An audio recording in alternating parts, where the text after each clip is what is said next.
কয়েকদিন আগে আমার এক পিসির বাড়িতে আমাদের পরিবার সহ আরো প্রায় 50 জনকে ইনভাইট করা হয়। এতগুলো মানুষকে কেন ইনভাইট করা হয়েছিল, এখানে কি কি আয়োজন করা হয়েছিল, কেন করা হয়েছিল, বা আমরা এখানে কি কি দিয়ে খাওয়া দাওয়া করলাম, সবকিছু নিয়েই থাকছে আজকের ভিডিও। তো পিসির বাড়িতে যে 50 জনের নিমন্ত্রণ ছিল সেটা হচ্ছে দুপুরের ভোজনের, কিন্তু আমরা পিসির বাড়িতে চলে যাই 6টা কি 7টা বেজেছিল। তো সেখানে গিয়ে দেখি রান্না বান্না অলরেডি শুরু হয়ে গেছে। এখানে পরিষ্কার করা হয়েছিল শুকনো হাঙর মাছ, আর এইখানে সবজিগুলো রেডি করা হচ্ছে পাজনের জন্য।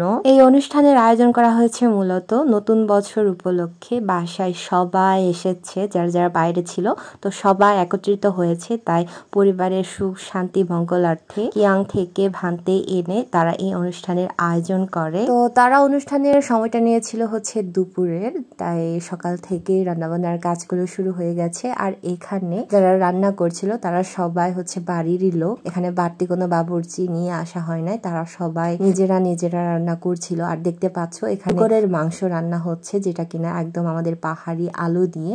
আমরা এই আলুগুলোকে বলি হচ্ছে বিলেতি আলু, অনেক মজা কিন্তু। তো এই শুকরের মাংসটাও জাস্ট অসাধারণ ছিল।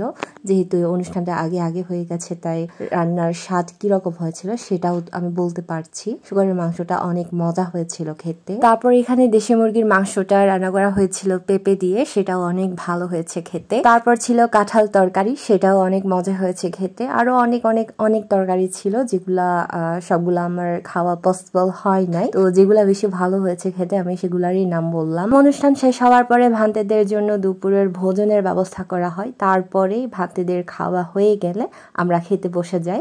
আর এখানে আমি এখন নিচ্ছি হচ্ছে চিংড়ি, যেটা অনেক মজা হয়েছে খেতে, আমি একটু আগে বলতে ভুলে গিয়েছিলাম।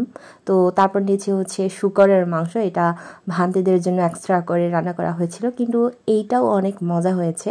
আর আমাদের জন্য যেটা রান্না করা হয়েছিল, যারা পাবলিক ছিল তাদেরটাও অনেক মজা হয়েছে। তারপর ছিল শাক সেদ্ধ, তারপর মুরগির হাড়গোড় দিয়ে মরিচ ভর্তা, যেগুলো খুবই ভালো ছিল খেতে। মানে আমি বলবো তোমাদের সবগুলা খাবারই অনেক মজা হয়েছে। তারপর সেই অনুষ্ঠানে আমরা সবচেয়ে ছোট ছিলাম আর কি, যার জন্য আমরা বড়দের সাথে আমরা আগে খেতে বসে যাই। আর সবার শেষে খেয়েছিল হচ্ছে মায়েরা, তারা রান্না করেছিল, তারপর তারাই লাস্টে খেয়েছিল। তো কেমন লেগেছে আজকের ভিডিওটা অবশ্যই কমেন্ট করে জানাবে, আর ভালো লাগলে অবশ্যই লাইক কমেন্ট শেয়ার করে দিবে, আর আমাকে বেশি করে সাপোর্ট করবে। আজকের অনুষ্ঠানের আমার এই খাবার দাবারগুলো তোমাদের কেমন লেগেছে সেটা স্পেশাল ভাবে অবশ্যই কমেন্ট করে জানাবে, কারণ আমি সব খাবারগুলো ভালো রিভিউ দিয়েছি। সো তোমাদের কেমন লেগেছে সেটা অবশ্যই কমেন্ট করে জানাবে। আর আজকের ভিডিওটা ভালো লাগলে অবশ্যই লাইক কমেন্ট শেয়ার করে দিবে। দেখা হবে নতুন আরেকটি ভিডিওতে, নতুন কোনো ভিডিও নিয়ে। সে পর্যন্ত সবাই ভালো থেকো, সুস্থ থেকো, নিরাপদে থেকো। Tata, bye bye.